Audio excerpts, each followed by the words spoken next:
తాకట్టులో ఉన్న బంగారాన్ని విడిపించి ఆ రోజు ఆన్లైన్ రేటుకే మేము కొంటాం. Sharma gold company. నమస్తే, వెల్కమ్ టు సుమన్ టీవీ. నేను మీ యామ్ని. ప్రస్తుతం మనతో ఉన్నారు ప్రముఖ ఆధ్యాత్మికవేత్త, ప్రముఖ జ్యోతిష వాస్తు పండితులు, బ్రహ్మశ్రీ డాక్టర్ నాయకంటి మల్లికార్జున శర్మ గారు ఉన్నారు. గురుగారితో మాట్లాడి మనకున్న సందేహాన్ని అడిగి తెలుసుకుందాం. నమస్కారం గురుగారు. నమస్కారం అమ్మ.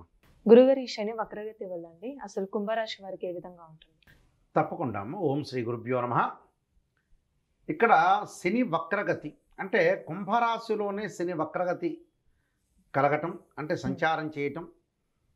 దాంతోపాటు జూన్ 30వ తారీఖు నుంచి కూడా నవంబర్ 15 వరకు కూడా శని వక్రస్థితిలోకి వెళ్ళింది. ఈ వక్రస్థితిలోకి వెళ్ళటం వల్ల 138 రోజుల పాటు ఏ రాసుల వాళ్ళకి ఏ విధంగా ఉందని చాలామంది ఎదురు చూస్తున్నారు. మరి ఏ విధంగా ఉండబోతుంది? 5 గ్రహాలకి వక్రస్థితి అనేది ఏర్పడుతూ ఉంటుంది. ఈ 5 గ్రహాలకి వక్రస్థితి అంటే కుజుడు, బుధుడు, గురువు, శుక్రుడు, శని అంటే పంచగ్రహాలకి వక్రస్థితి అనేది ఏర్పడుతూ ఉంటుంది. అంటే మనం మ్యాథమెటికల్ క్యాలిక్యులేషన్స్ వేసినప్పుడు పంచాంగ గణన సిద్ధాంతం ప్రకారంగా ఏర్పడుతూ ఉంటుంది. సూర్యచంద్రులకు ఎప్పుడు కూడా వక్రస్థితి అనేది ఉండదు. రాహుకేతులు ఎల్లప్పుడూ కూడా ఆల్వేస్ వక్రస్థితిలో ఉంటుంది. అంటే ఇక్కడ ఈ 138 రోజుల పాటు కూడా కుంభరాశిల వాళ్ళకి వక్రస్థితిలో ఉండటం వల్ల వెనక రాశి యొక్క ప్రభావం అనేది బాగా పడుతుంది. ఏమిటి? 3, 6, 11 స్థానంలో శని మంచివాడు, మిగతా రాశుల్లో మిశ్రమము, మిగతా రాశుల్లో చెడ్డవాడు. దిస్ ఇస్ ద గోచారం అంటారు. అంటే this is the transit system అంటారు. రిట్రోగ్రేడ్ చెందిందని అంటాం. అంటే వక్రస్థితి, తిరోగమనం డైరెక్ట్ లేకుండా రిట్రోగ్రేడ్ అయింది. అంటే 2 గ్రహాలు అంటే 2 ప్లానెట్స్ ఎప్పుడైతే అంతరిక్షంలో రొటేట్ అవుతుండగా ఒక ప్లానెట్ అనేది దాని యొక్క వెలాసిటీ, దాని వేగాన్ని తగ్గించుకుంటే దాన్నే వక్రస్థితి అంటారు. అంటే దాని యొక్క స్పీడ్ తగ్గింది, దాన్నే మనం వక్రస్థితి అంటాం. భూమి మీద ఉన్న వాళ్ళకి అది వెనక్కి వెళుతున్నట్టుగా కనపడుతూ ఉంటుంది అని దీని యొక్క డెఫినేషన్.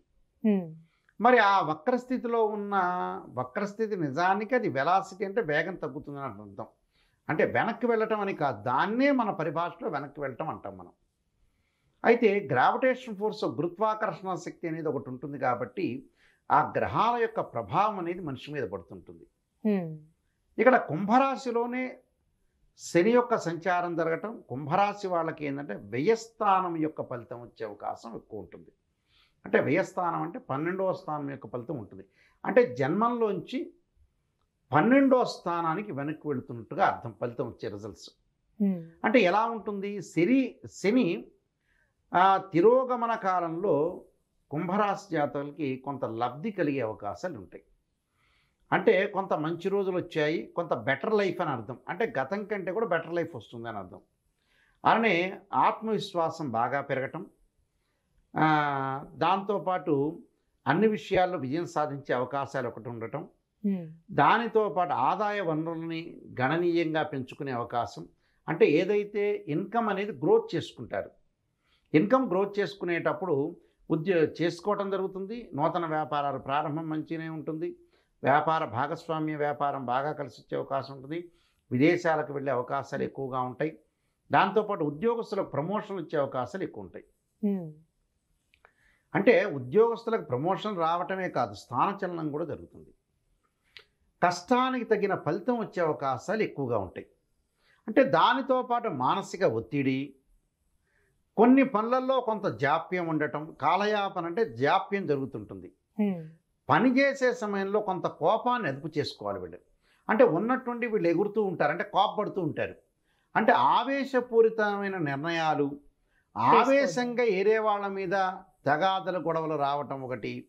తర్వాత ఉద్యోగాన్ని విషయంలో పని చేసే చోటే కొంత ఉద్యోగ విషయంలో కొంత ఉద్యోగం బాగుంటున్నా కొన్ని కోల్పోయే అవకాశాలు ఉంటాయి. అంటే ఉద్యోగస్తులకి పక్కన తోటి కొలీగ్స్ ఉంటారు కదా, ఈయన ఎప్పుడు ఆవేశపరుడు అవుతాడని ఈయన మంచి చెబుతున్నా కూడా చెడు అనేది వాళ్ళు రిసీవ్ చేసుకునే అవకాశాలు ఎక్కువ ఉంటాయి.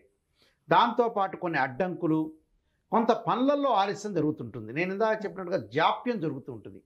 అంటే కాలయాపన అంటే ఏంటంటే పనులలో ఆలస్యం జరుగుతుంటుంది. దాంతోపాటు కొత్త సవాళ్ళు, అంటే ఉద్యోగంలో కూడా కొన్ని కొత్త సవాళ్ళు ఎదుర్కొంటారు వీళ్ళు. రకరకాలు కాంప్రమైజింగ్ కాకుండా కొన్ని జరుగుతుంటాయి. అంటే ఖర్చులు. ఆర్థికంగా ఏ విధంగా ఉండొచ్చండి? ఏదండి? ఆర్థికంగా ఏ విధంగా? ఆర్థిక పరంగా అనుకూలంగా ఉంటుంది, కానీ ఆవేశం ఎక్కువగా, కోపం ఎక్కువ ఉంటుంది, బీపీ రేగుతుంది అని అర్థం. దాంతోపాటు బడ్జెట్పై శ్రద్ధ పెట్టాలి. అంటే ఎంతైతే ఆదాయం వచ్చిందో ఇంటిలో కుటుంబ అవసరాలకు కూడా ఒక బడ్జెట్పై శ్రద్ధ, అంటే ఇంత ఎస్టిమేషన్ వేసుకోవాలి. దాంతోపాటు తొందరపడి ఏ నిర్ణయమూ తీసుకోకూడదు. సంబంధ బాంధవ్యాల్లో కూడా తొందరపడి నిర్ణయాలు తీసుకోవడం వల్ల ఏదన్నా సంబంధం అనుకొని మళ్ళీ బ్యాక్ వచ్చే అవకాశాలు ఉంటాయి. అంటే ఒక అమ్మాయి అబ్బాయిని చూసిన తర్వాత వద్దు కావాలనుకున్న తర్వాత మళ్ళీ ఏదో ప్రాబ్లం వచ్చి వెనక్కి తీసుకునే అవకాశాలు ఉంటాయి. అలాంటి తొందరపాటు నిర్ణయాలు తీసుకోవద్దండి.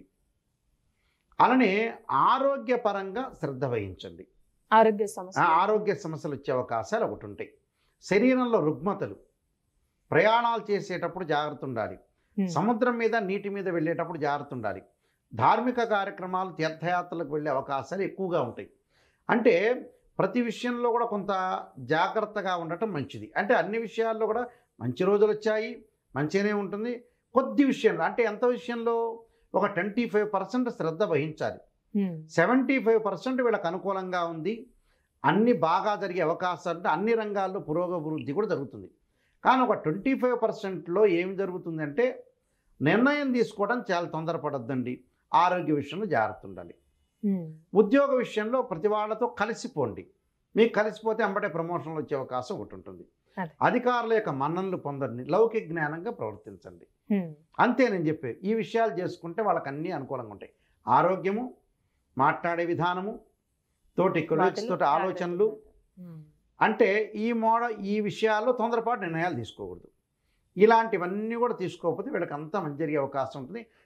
కాబట్టి ఈ కుంభరాశి వాళ్ళకి మొదటి కంటే పరిహారం చేసుకోవాలి. అంటే 138 రోజులు బాగానే ఉంటుంది. కొన్ని నిర్ణయాలు ఒక 2-3 విషయాలు తప్పితే 75% బాగుంది. 25%కి వాళ్ళు మానసిక స్థితికి క్షీరపుత్రాయుధి అమృతతత్వాయుధీమే తన్నో చంద్రప్రచోదయ దధీశంక తుషారాభం క్షీరోధారణం సంభవం నమామి శశనం సోమం శంభుర ముకుటభూషణి మంత్రం ఒకటి. బియ్యం దానం చేయటం, తెల్లని వస్త్రం దానం చేయటం మంచిది. ఇలా చేయటం వల్ల కూడా మంచి జరిగే అవకాశం ఉంది. ఏదైనా సరే శైవ క్షేత్రాన్ని దర్శనం చేయటం, అంటే శ్రీశైలం కానీ, కాశీ కానీ, అమరావతి కానీ, ఏదైతే శివాలయాలు అంటే వాళ్ళ సిటీలో ఉన్న శివాలయ దర్శనం కూడా చేసుకోవటం వల్ల మానసిక ప్రశాంతతనే వస్తుంది. అన్ని పనులు విజయవంతుంది. ఏం బాధపడాల్సిన పని లేదు.